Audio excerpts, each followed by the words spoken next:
देखु जो परिप्रेक्षी में भारत में जेनजी मानकर प्रदर्शन कारण माननीय शिक्षा मंत्री धर्मेंद्र प्रधान इस्तीफा देले आम समस्ते जानी से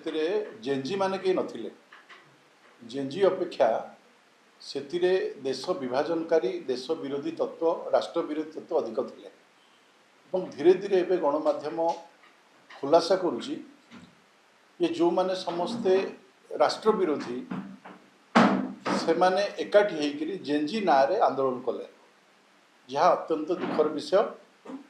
ये जेनजी ना रे सारा भारत लोक को ठकिले जदि कहीं आकलन करुए तार प्रभाव ओडिशा रे पड़िबो। ओडिशार जेनजी माने निश्चित भाव में प्रगतिशील एवं शिक्षानविश एवं ओडिशा को आकु नवा पाई से माने समस्ते दृढ़ परिकर आज जो भाई भाव में डबल इंजिन सरकार रे जेनजी मानक पाई विभिन्न पदक्षेप नि शिक्षा को आरंभ करी आपणकर निजुक्ति क्षेत्र में अन्य समस्त सामाजिक क्षेत्र में से ओडिशार जेनजी माने खुशी व्यक्त करुचंदी। मु कहिबी आपणकर केजी ठारू पीजी पर्यंत राज्य सरकार घोषणा कले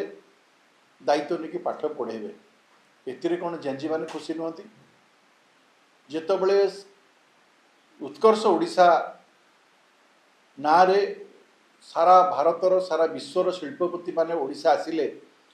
ओडिशार युवक मानक निजुक्ति दवापाई घोषणा कले आज सही पर्यायर आपण देखु बड़ बड़ शिल्पपति माने ओडिशा रे तांकर प्रकल्प लगाई आरंभ करछथि एवं 13 लाख कोटी टंकार पुंजी निवेश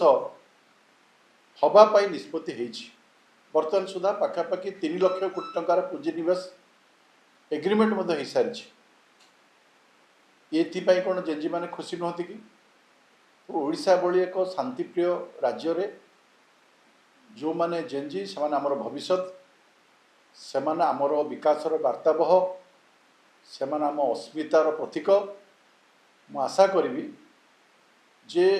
राष्ट्र विरोधी सहित ओडिशार जेनजी माने एकमत हेबे नाही।